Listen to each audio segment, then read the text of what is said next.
अब इस पे ध्यान दे लो और बातें मत करो। 3 पार्टनर्स है, जल्दी जल्दी करना, क्वेश्चंस इतने ज्यादा टाइम लेने वाले हैं भी नहीं। Akhil, Bajrang and Chinmay were partners sharing profits losses in the ratio 5:3:2. Dilavar was admitted as a new partner in the firm. Dilavar acquired his 1/10 share from Akhil and 2/10 from Bajrang. एक चीज आपको याद है, अगर from लिखा हो तो अरे माइनस तो तब करोगे जब वो अखिल और बजरंग का मांगेगा। क्वेश्चन तो पढ़ लो, बिना पढ़े लगे और रट्टा मार के। शेयर ही दिलावर का मांग रहा है, दिलावर का शेयर यही दोनों है या इनको इनके ओल्ड शेयर से मल्टीप्लाई करना है? यही दोनों है, क्योंकि जो फ्रॉम के केस में जो लिखा होता है वही सैक्रिफाइसिंग होता है। और ऐसा क्या रट्टा मार रखा है कि ये भी नहीं पढ़ रहे क्वेश्चन, क्या माइनस कर दो? क्यों कर दूं माइनस? वो मांगी दिलावर का शेयर रहा है, तो ये तो सीधा सीधा ऐड हो जाएगा 1/10 और 2/10 3/10। इतना सीधा क्वेश्चन बेवजह उसकी भुर्जी बना रहे हो।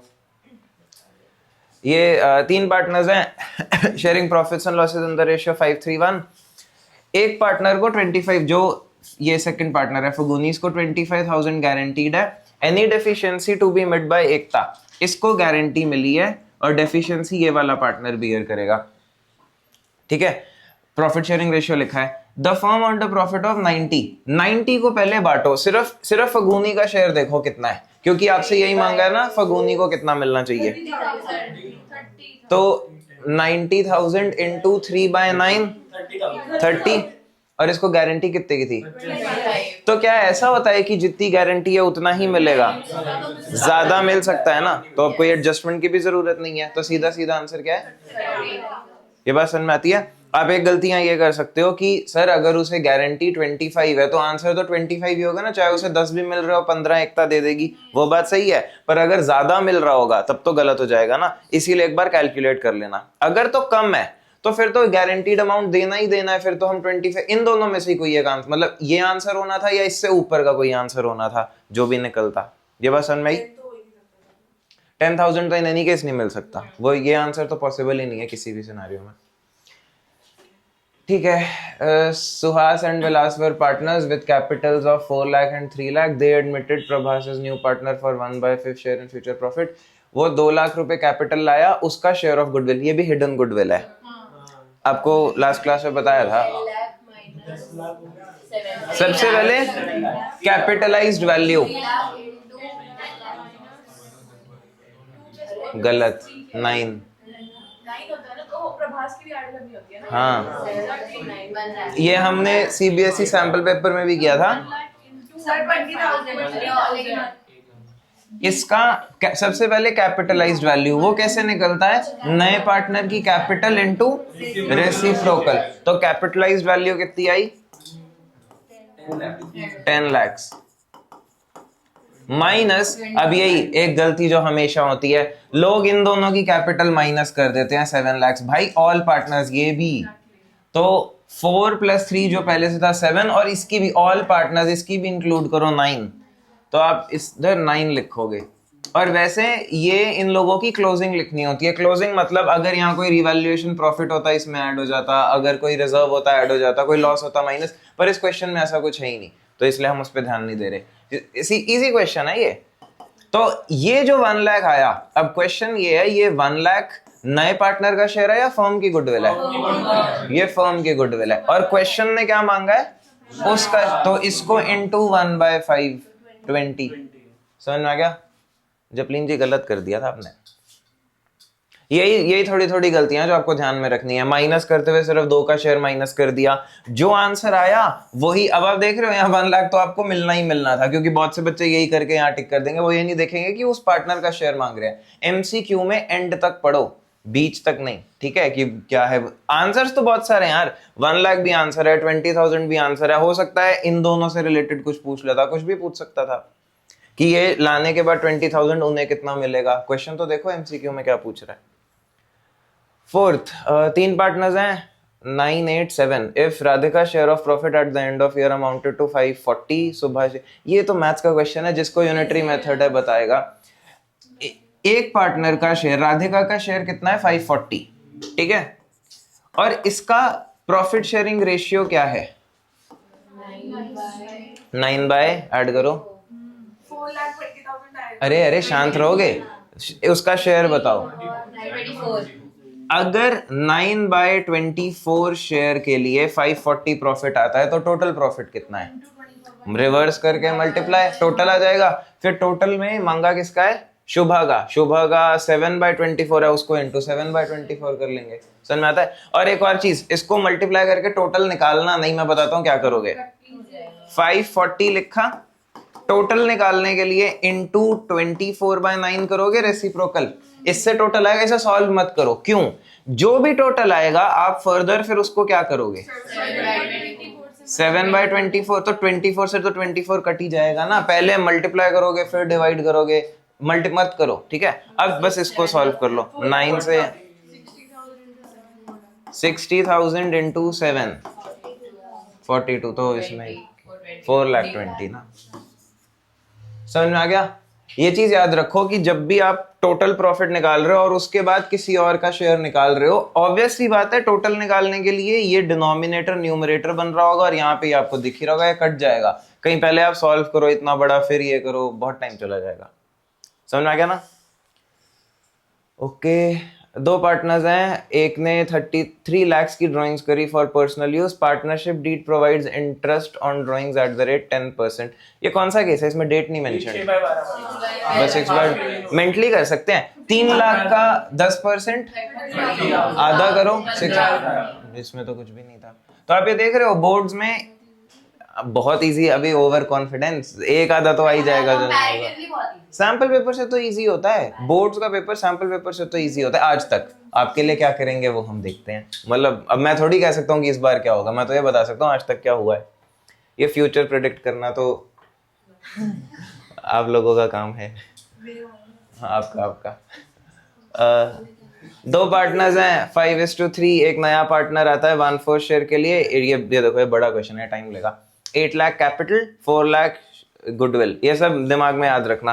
इन लोगों का प्रॉफिट शेयरिंग रेशियो 2:1 हो जाता है after all adjustments in respect of goodwill revaluation. अब ये क्लोजिंग कैपिटल है, ओल्ड पार्टनर्स की क्लोजिंग कैपिटल 15 लाख और 8 लाख है, ठीक है? इट वाज एग्रीड की capital should be in proportion to new profit sharing ratio taking Maddy's capital. ये कौन है? न्यू पार्टनर की कैपिटल को बेस लेकर के बाकी पार्टनर्स की कैपिटल होनी चाहिए। तो पहले हम टोटल कैपिटल निकाल लेते हैं। और वो ये पूछ रहा है, अभी इसकी कैपिटल 15 आई और इसकी कैपिटल 8, और जो काजल है उसको और कितने पैसे लाने हैं। तो पहले हमें निकालना होगा कि रिक्वायर्ड कैपिटल कितनी है, उतने पैसे और लाने होंगे। तो मैडी की कैपिटल बताओ पहले। क्या इसकी गुडविल से कोई फर्क पड़ता है?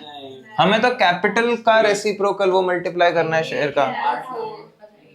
8 लाख रेसिप्रोकल ऑफ शेयर से टोटल आता है। इसका शेयर क्या है? 4/1। अरे ऐसे मत बोलो 32, तुम लोग मेरे को भी। हाँ, 3,20,000 को 32 कब से बोलने? सॉरी, हाँ सही बोल रहे हैं।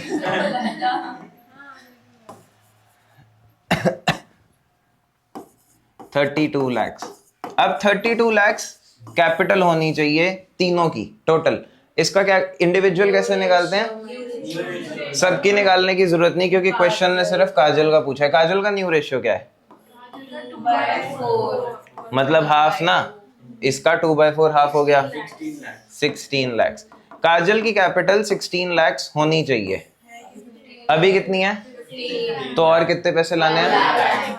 सिंपल, ये मेंटली हो सकता है क्योंकि ये कैलकुलेशन भी इतनी टफ नहीं है। आप 8 लाख को इंटू 4 करोगे, मेंटली 32 निकाल लोगे। 32 को डिवाइड भी क्या 2/4 पता है ना, 1/2 होता है, तो हो गया 16। और वहां दिख रहा है कि उसकी 15 है।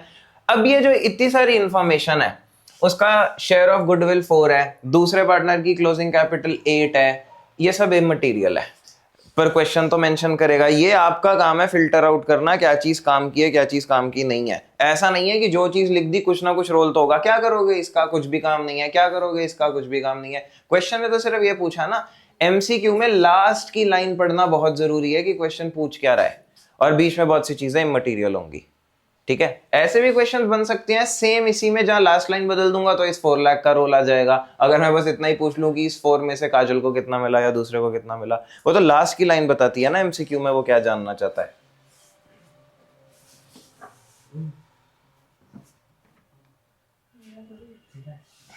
अच्छा, 7th, Pulkit and Ravinder were partners in the firm, sharing profits and losses in the ratio of 3:2. Sikandar was admitted as a new partner for 1/5 share in profits of the firm. तीनों partners ने decide करा ये new ratio है 2:1. Sikandar brought 5 lakh as his capital and 10 lakh as share of goodwill. Amount of premium that will be credited to old partners account will be. ये goodwill ये है ना 10 lakhs. Old partners में किस ratio में बढ़ता है? तो सैक्रिफाइसिंग कोशिश करते हैं ऐसे ही निकल जाए. न्यू दिया हुआ है और ओल्ड दिया है, कैसे करोगे? माइनस. तो ये पुलकित का न्यू है 2/5, ओल्ड था ऐसे ही माइनस हो जाएगा 1/5. 1/5 कम हो गया ना. यहाँ लिख देता हूँ, वैसे तो सिंपल है. सिर्फ एक ही है. हाँ पता है पर लिख देता हूँ. पहले उसका शेयर 3/5 था और अब 2/5. तो ये दिख रहा है ना, ये माइनस हो गया 1/5, कम हो गया ना. तो इसने 1/5 सैक्रिफाइस किया. दूसरे का शेयर 2/5 और यहाँ पे भी 2/5. तो इसका तो नो चेंज है. सैक्रिफाइस सिर्फ पुलकित ने किया, तो जितना भी पैसा गुडविल का आएगा सारा पुलकित का है. Very good. तो ये पुलकित कैपिटल अकाउंट 10 लाख, इसमें ये हो गया. समझ में आता है? इसमें किसी को डाउट है? नहीं. डाउट कहाँ ही होगा.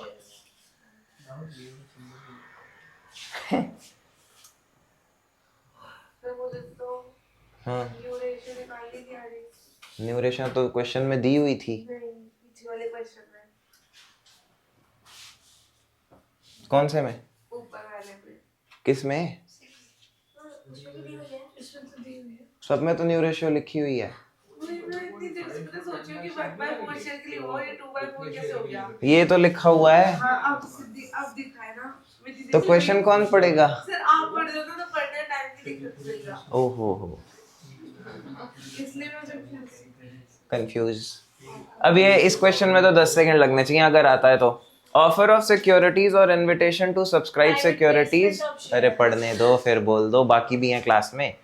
To subscribe securities to a select group of persons by a company other than by way of public offer is known as private placement of shares. क्या होता है? ये होता है कि कंपनी जैसे मान लो सिर्फ एक सर्टेन ग्रुप ऑफ पीपल को शेयर्स बेचना चाहती है, तो उसको हम बोलते हैं प्राइवेट प्लेसमेंट ऑफ शेयर्स. और वही ऊपर वही लिखा है. और इस सब के ना मतलब मैं आपको बता दूंगा.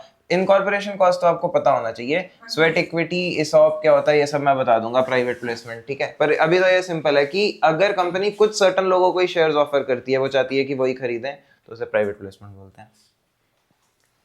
Next, Ajay Limited forfeited 100 shares of 10 each for non-payment of first call of 1 and second and final call of 3. Minimum price per share at which these shares 4, 6. है 4. जितना forfeit होता है उतना ही हो सकता है. वो मैक्सिमम डिस्काउंट होता है. अच्छा अभी यहाँ बताओ, ये 10 रुपए का शेयर है, इसने कितने पैसे नहीं दिए? 4 रुपए दिए. तो इसने कितने दे दिए? 6 रुपए. इसने 6 रुपीज दे दिए. अब आप आगे 6 रुपीज का मैक्सिमम डिस्काउंट दे सकते हो. जितने पैसे आप फॉरफीट करते हो वो मैक्सिमम डिस्काउंट है. ठीक है. अगर 10 रुपए के शेयर पे आप 6 रुपए का डिस्काउंट दे दो तो मिनिमम कितने पैसे लोगे? तो क्वेश्चन मैक्सिमम डिस्काउंट नहीं पूछ रहा, मिनिमम रीइश्यू प्राइस पूछ रहा है. ये दोनों में डिफरेंस समझ में आया? जितने पैसे फॉरफीट हो जाते हैं वो होता है मैक्सिमम डिस्काउंट. और उसके बाद उस मैक्सिमम डिस्काउंट को जब आप शेयर की वैल्यू से माइनस करोगे तो आएगा क्या? मिनिमम रेशियो है कि इतने 4 तो लेना ही है. 4 से कम अगर लोगे, मान लो अगर आप 3 ले रहे हो तो कितना डिस्काउंट हो गया? 7. और 7 आप दे ही नहीं सकते क्योंकि आप 6 ही दे सकते हो, तो मिनिमम 4 तो लेने हैं ना. क्वेश्चन को समझो ढंग से और जल्दी में मत आंसर करो. जल्दी में आंसर करके क्या फायदा है, गलत करोगे. अगर एमसीक्यूज आपको आते हैं 1-2 में थोड़ा ज्यादा टाइम लग भी गया, इसमें क्या मतलब, इसमें कितना टाइम ले लोगे? 10 सेकंड, 15, 20, 30, बस इसमें टाइम बचेगा. ऐसे एमसीक्यू आएंगे. पर अगर जल्दी जल्दी में गलत कर दोगे तो फिर क्या है? बैड मैनर्स हो जाएंगे ना. The maximum number of partners in a partnership firm is 50. ये सही है? ये तो ट्रू है. Very good. By virtue of Companies Act 2013, the central government is empowered to prescribe the maximum number of partners in a firm. The central government has prescribed the maximum number of partners in a firm to be 50. ये भी true है. हाँ? Partnership कुछ add नहीं होता. वो part नहीं, companies rules 14। हाँ वो इसी का पार्ट है। कंपनीज रूल्स 2014, कंपनीज एक्ट 2013 का ही पार्ट है, वो इसी के रूल्स हैं। ये बात समझ में आई? तो ये भी सही है और ये भी सही है, तो हमारे पास क्या है? हाँ, और ये उसकी करेक्ट एक्सप्लेनेशन है। अभी एक बार इसको आप ठीक से समझ लो। ये इसको क्या हुआ? मैक्सिमम नंबर ऑफ पार्टनर्स 50 हैं, ठीक है, एक पार्टनरशिप फर्म में। ये बात हमें कैसे पता है? आपने पढ़ाया था। Very good. तो मैं तुम्हें कुछ भी पढ़ाऊंगा वो बस मान लोगे? कहीं लिखा होगा ना।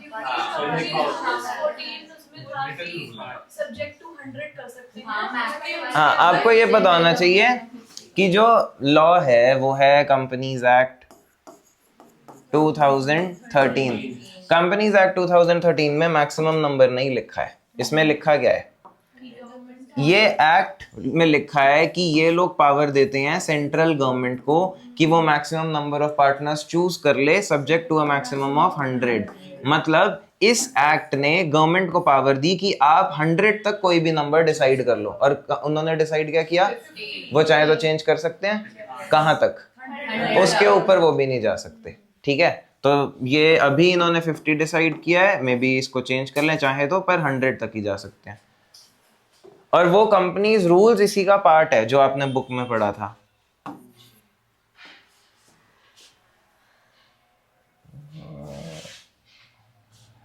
ये 3 पार्टनर्स हैं और एक ने 1 लाख का लोन दिया। किस? जो सेकंड वाला है, Wayne, Shan and Brian. Bruce Wayne Batman देखी है? अरे तुम ये ना, ये छोटा भीम वाले बच्चे हैं, ये क्या बैटमैन देखेंगे? शक्तिमान आ गया, बस ले आए वो। After transferring various assets other than cash and bank and outside liabilities to realization, Shan took over furniture of the book value 90 and part of settlement of his loan। ये तो सिंपल है। कितना लोन था उसका? उसने 1 लाख का loan दिया हुआ था, उसके बदले वो अभी क्या लेके गया है? ये फुल सेटलमेंट में या पार्ट सेटलमेंट में? फुल सेटलमेंट और पार्ट सेटलमेंट में डिफरेंस क्या होता है? ये फुल सेटल, अरे भाई फर्क बता दो, आंसर नहीं। फुल सेटलमेंट मतलब कि जो उसको मिल रहा है उसी में बात खत्म। तो यहाँ वो 10,000 कम में मान जाता, पर ये पार्ट सेटलमेंट है, मतलब अभी 10 और लेगा। ये बात समझ में आती है? अब बस आपको ये देखना है ये लोन उसने दिया। अब इसमें पता है वो 190 आंसर क्यों मेंशन करता है? कई बच्चे पढ़ेंगे कि ये भी उसने फर्म से लिया और ये भी उसने फर्म से लिया, वो ऐसा पढ़ लेंगे, पर वो लोन उसने दे रखा है, ये दोनों ने माइनस होना है, ऐड नहीं होना है। ये बात समझ में आती है? तो लोन उसने 1 लाख का दिया था, उसके बदले 90,000 लेके आप 10,000 और लेके जाएगा, तो बैलेंस कितना है? 10, जो वो लेके जाएगा। समझ में आता है? और पार्ट सेटलमेंट और फुल सेटलमेंट में ध्यान, अगर इसको हम फुल सेटलमेंट कर देते तो फिर आंसर 0 होता, अब उसे और कुछ नहीं मिलेगा। सिंपल ही है, बस प्रेजेंस ऑफ माइंड है। हाँ, तो बाकी रियलाइजेशन में जाता ना, और वहां से खत्म हो जाता, फर्म को प्रॉफिट हो जाता। ये तो आपने कल किया है, मतलब ये चैप्टर, ये जर्नल है, ठीक है। वो बोल रहा है discount on issue of debentures. ये इस loss on issue of debenture में 2 चीजें जाती हैं। कौन सी 2? इसमें डिस्काउंट भी जाता है और प्रीमियम ऑन रिडम्पशन भी जाता है, तो इसमें दोनों हो सकते हैं। आपको यहाँ दिख रहा है कि प्रीमियम है, कितना है? इसमें से 50,000 प्रीमियम ऑन रिडम्पशन है, तो डिस्काउंट कितना हुआ? 25। कितने पे 25? 5 लाख पे 25,000 का डिस्काउंट कितना परसेंट होता है? 5%। समझ में आया कैसे करना है? आप में से कौन सीधा इसका ये बोल रहा था ये डिस्काउंट है? आपने बोला क्या बात है। तो ये नहीं दिखा आपको कि 50 का तो प्रीमियम भी है, इसमें दोनों जाते हैं। तो 50 का प्रीमियम यहाँ मेंशन्ड है, वो इसी के इफेक्ट्स होते हैं ना, डेबिट क्रेडिट दोनों, तो वो ऊपर भी तो था जो इसमें ऐड हो गया 5। ये समझ में आ गया? निकालेंगे कैसे 5%? ये 5 लाख के डिबेंचर है, 5 लाख के डिबेंचर पे 25,000 का डिस्काउंट है। आपको ये पूछ रहे हो कृष्णा? 25,000 अपॉन 5 lakhs, ऐसे परसेंटेज निकालते हैं। वो मैं एक्स नहीं कर रहा था। इसमें क्या एक्स ले रहे हो? अरे पर ये तो बहुत ही सिंपल है, इसमें एक्स क्यों ले रहे हो? कुछ बच्चों को एक्स बहुत पसंद होता है, वो छोड़ते ही नहीं है। कृष्णा भी हट हुआ है। नेक्स्ट, एक कंपनी के 15,009% डिबेंचर्स हैं of 100 each at 10% discount on 1 April 2023. It has balance of 1 lakh in securities premium. Discount on issue of debenture was 150. ये जो होता है discount on issue of debenture, ये कहाँ से राइट ऑफ होता है? दोनों। हाँ पहले, लेकिन सिक्योरिटीज प्रीमियम तो 1,50,000 आज सिक्योरिटीज प्रीमियम में कितना है? यहाँ से राइट ऑफ होगा और बचा हुआ तो इसमें से ऑप्शन खुद से देख के बताओ। 1,00,000 आप राइट ऑफ कर दोगे सिक्योरिटीज प्रीमियम से और 50,000 ये बात समझ में आती है? बस पढ़ना है। अब यार ये पढ़ने में आप गलती कर दो या कुछ और कर दो तो उसका तो कुछ नहीं बोल सकते।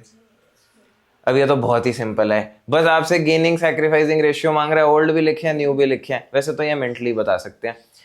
ये इन सब का सम 10 है तो डिनोमिनेटर 10 है, इनका भी 10 है। आपको ये दिख रहा है इसका 3 और 3 है, इसका तो नो चेंज है, 3/10 3/10।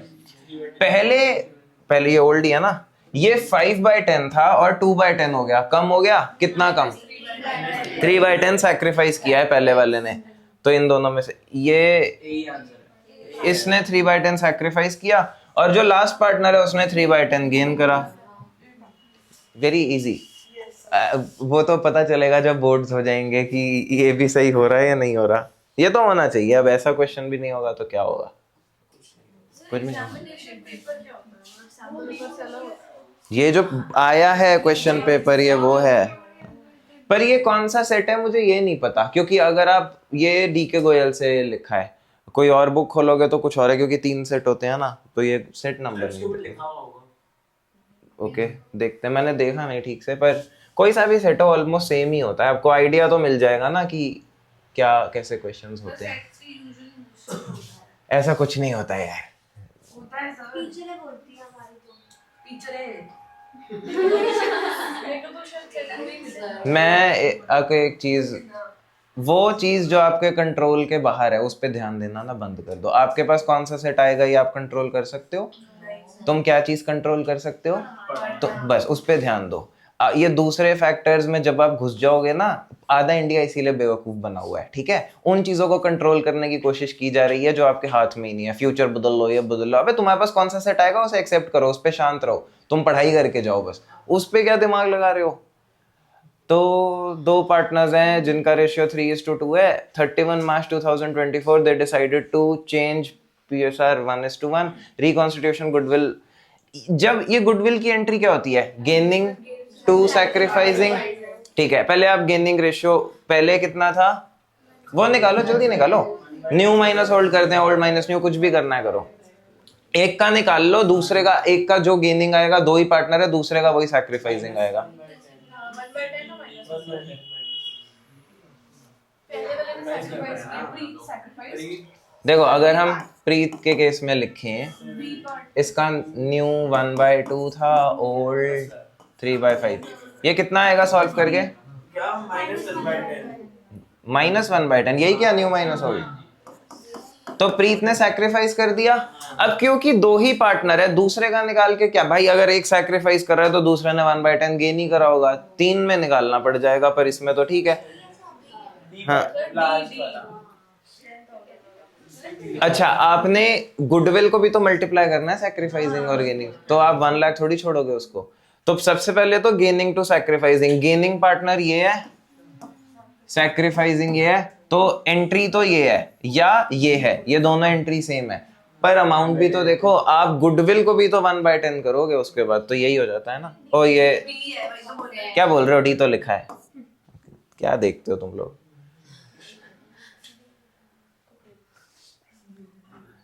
हाँ हाँ बी ही लिखा था।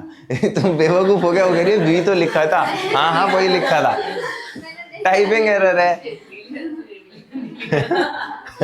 नहीं देखो डी लिखा हुआ था। चलिए आप टाइप करते इतना टाइम काश। 3 पार्टनर्स हैं जिनका रेशियो 5:1 है, एक रिटायर हो गया और उसका शेयर बाकी दोनों ने 1:1 में ले लिया। ये भी वेरी सिंपल। पहले आप कौन सा रिटायर हुआ? ये इसका शेयर कितना था? 4/10। आधा आधा ले लिया, 1:1। आधा करो 2/10। 2/10 को बाकी दोनों में ऐड कर दो। हाँ, क्योंकि जो आई है उसका ओल्ड शेयर था 5/10 और 4/10 का आधा इसको मिलेगा जो कि 2 आधा करना आता है ना, इंटू 1/2। Very good. और जो दूसरा पार्ट तो ये हो जाएगा 7/10। दूसरे का नाम क्या है? और उसका शेयर था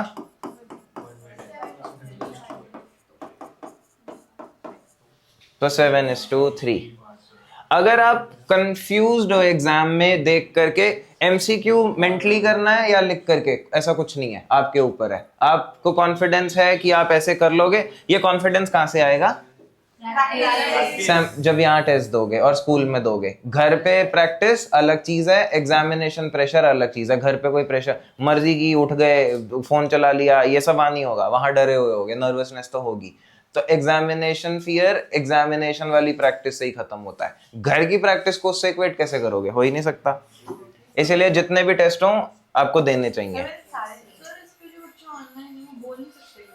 बिल्कुल, गूंगे थोड़ी हैं वो, बोल सकते हैं। पर अभी ऑनलाइन कोई है ही नहीं। अरे वो छह एडेड हैं इस क्लास में, पर कोई भी नहीं है।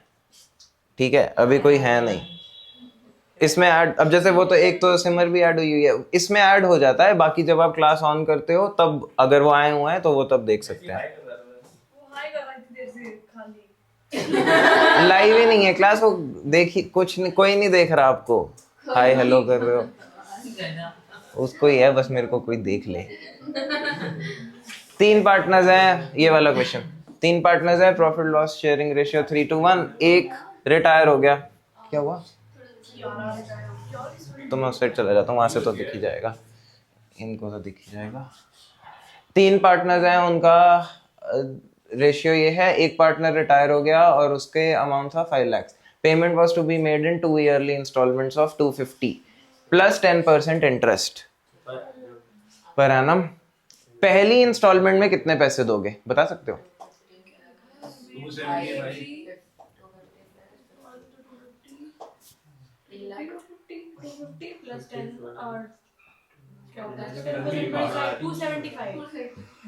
275?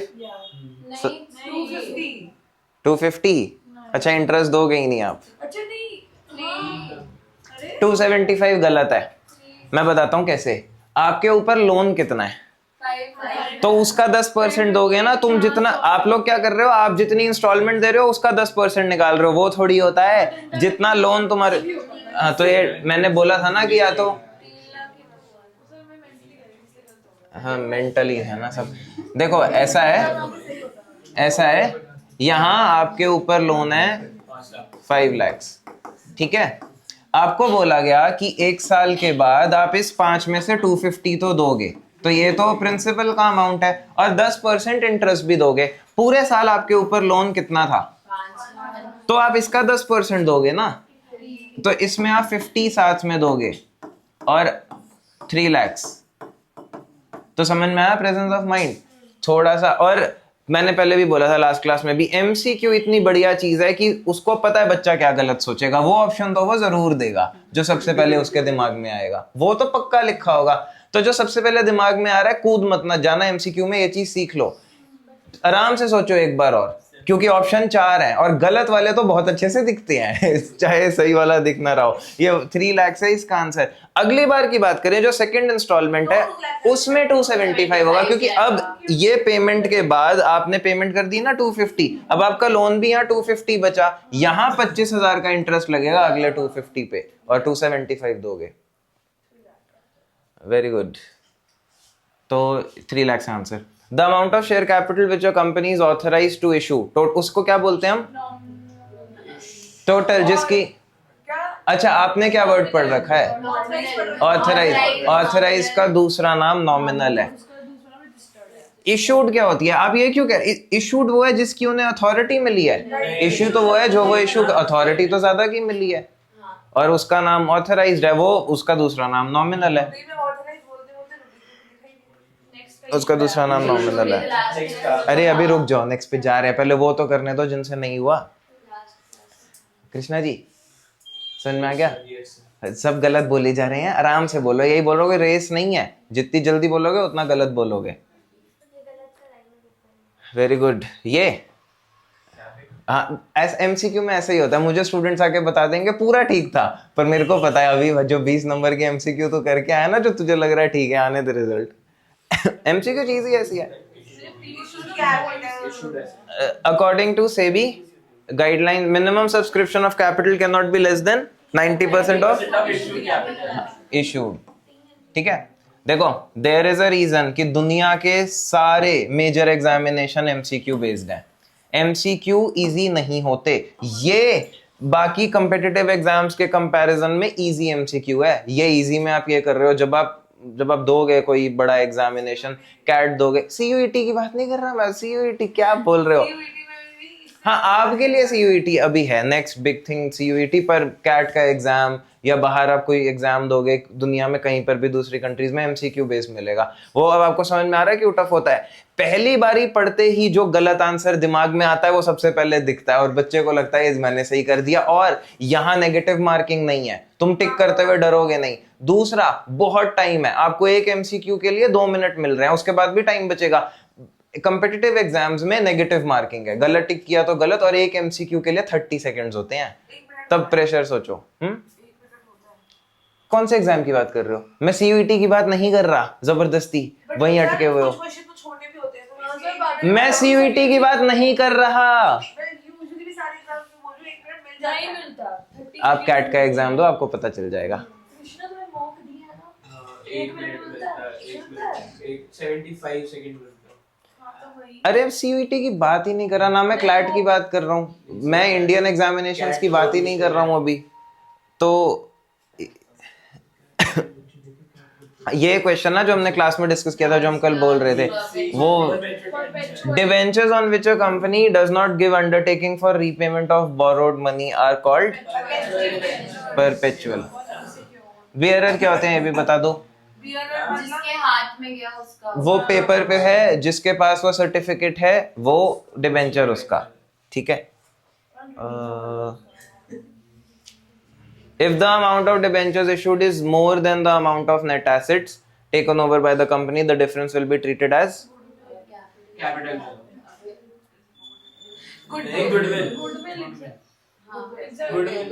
net assets of a company। basically है उसकी कैपिटल।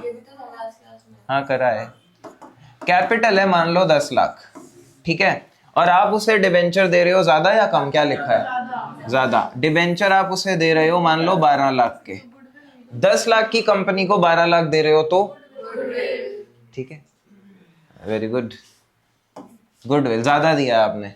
ये बात समझ आती है? इसके 16 हो भी गए।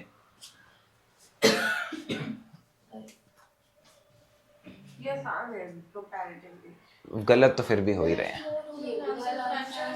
Dash is not a tool of analysis of financial statement.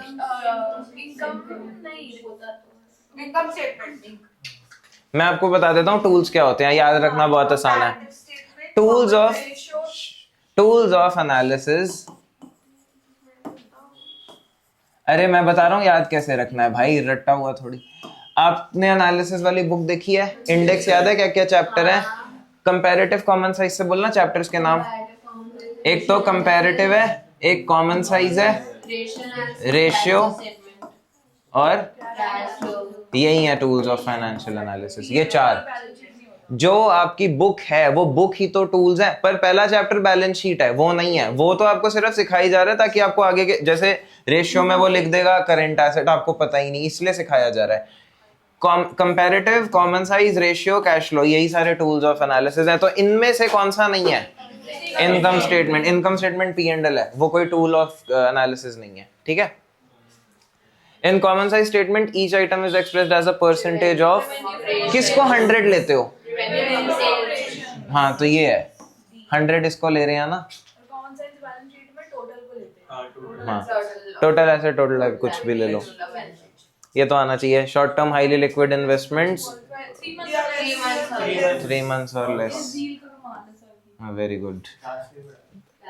पर ये अब ये MCQ अब आ जाए इसका चांस नहीं है, ये बड़े क्वेश्चन में कैसे आएगा वो मैं आपको बता देता हूँ। बड़े क्वेश्चन में क्या होगा कैश फ्लो के, देखो अगर एक MCQ इस साल आ चुका है दोबारा रिपीट होगा और ये CUET में भी आ चुका है, इसका चांस बहुत कम है, और अब आ भी जाएगा तो टेंशन नहीं। पर ये बड़े क्वेश्चन में अब कैसे आ सकता है, यहाँ मतलब ये है कि आपके पास एक बैलेंस शीट बनी हुई है, उस बैलेंस शीट में लिखा हुआ है मार्केटेबल सिक्योरिटीज, या और क्या चीज हो सकती है, करंट इन्वेस्टमेंट्स, बैंक ओवरड्राफ्ट, वो फाइनेंसिंग में जाता है, वो इसका इससे कोई रिलेशन नहीं है। कुछ आपने बोला था दोनों ले सकते हैं इनके। अब देखो अभी तो यही दो हमें पता है ना, और भी होते हैं पर अभी यही रहने दो। बाय डिफॉल्ट ये लिखे किस हेडिंग में होंगे, बैलेंस शीट में ये करंट एसेट्स में है, लेकिन कैश फ्लो में ये increase decrease of current asset में नहीं जाते। कहां जाते हैं ये, कैश एंड कैश इक्विवेलेंट में नीचे लास्ट में। ऐसा क्यों, क्योंकि हम ये एज्यूम करते हैं CBSE में क्लास 12th में, ठीक है, हमेशा हर लेवल पे ये अजम्पशन नहीं है, ये दोनों 3 महीने के अंदर अंदर बिक जाएंगे, और अगर ये 3 महीने के अंदर अंदर बिक जाएंगे तो AS3 के अकॉर्डिंग ये कैश इक्विवेलेंट बन जाते हैं। अब इसको हम बदल कैसे सकते हैं बड़े क्वेश्चन में, बड़े क्वेश्चन में अगर इसके ब्रैकेट में लिखा आ जाए मैच्योरिटी इन 5 months, अब ये क्या हो गए, अब ये कैश फ्लो के लिए भी करंट एसेट हो गए, क्योंकि ये 3 महीने में नहीं बिक रहे, अब ये इंक्रीज डिक्रीज में चले जाएंगे। तो ये चीज ध्यान में रखना, कुछ नहीं लिखा तो इनकी मैच्योरिटी 3 months से कम में ही है, और अगर उसके अलावा कुछ भी लिख दे उससे ऊपर तो फिर तो हो ही गए ना ये करंट एसेट्स। ये बात समझ में आ गई, very nice. Which of the following items is not included in cash and cash equivalents? Trade, ये तो अलग ही हेड होता है ना बैलेंस शीट में, trade receivable. The quick ratio of a, yeah, answer you. The quick ratio of a company is 1:1. Which of the following transactions will result in increase in quick ratio? खुद से देखो। चलो पहले ये बता दो, quick ratio का formula याद है?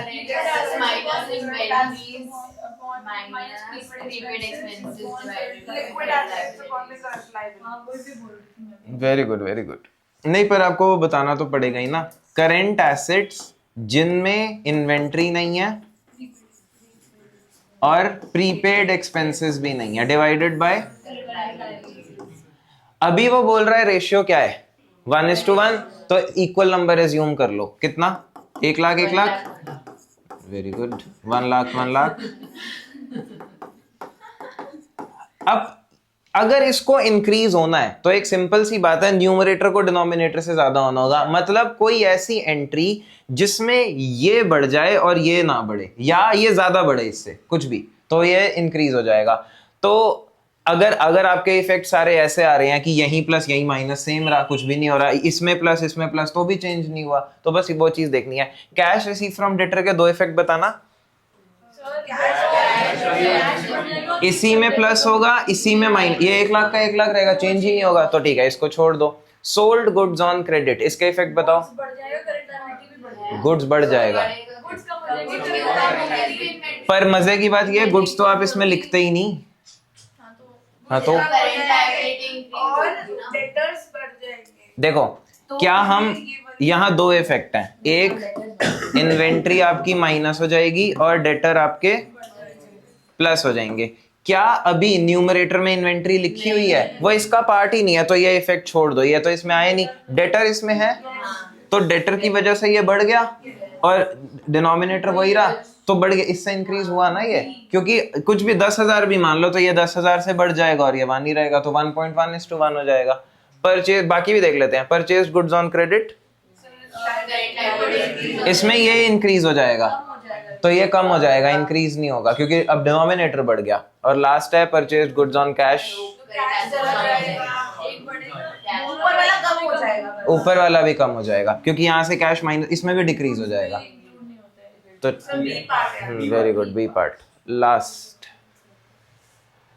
A company earned a profit of 2 lakh after charging depreciation of 50,000 on machinery. So operating profit before working capital changes would be 250. ये बताओ सही है नहीं? खुद से सोचो.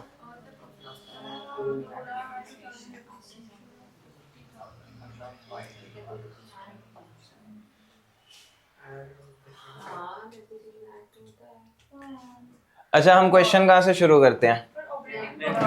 After charging. तो आप आफ्टर में 2 लाख लिखते हो कैश फ्लो के स्टार्टिंग में, उसके बाद डेप्रीसिएशन वाइल्ड में आता है, वो ऐड होता है तो 250 आ जाता है ना. और तो कोई एडजस्टमेंट वो बोल नहीं रहा, तो ये बात तो सही है जो वो बोल रहा है. 250 गलत कब होता अगर वो इन्हें माइनस करके यहाँ 150 लिख देता. माइनस नहीं होता, डेप्रीसिएशन ऐड ही होता है. ये सही है. Depreciation is added back to net profits as it does not result in any cash flow. Non cash expense होता है वो। हाँ इसीलिए ऐड होता है. आप हेडिंग लिखते हो adjustment for non cash and non, उसी में तो वो नॉन कैश है इसीलिए तो ऐड हो रहा है. तो इसमें क्या आएगा? Both are true. नहीं आया क्योंकि मेरे कैश फ्लो ही नहीं आता भाई. आंसर कैसे दे सकते? क्यों? इतना तो आता होगा. इतना भी नहीं याद आता. निमोनिक भी नहीं याद आता. कहीं वाइल्ड डर्टी याद है, उसके अंदर भी क्या था वो याद. अच्छा वाइल्ड में क्या है वो नहीं पता, तो सिर्फ वो थोड़ी याद करनी है. अब ये बात क्लियर है?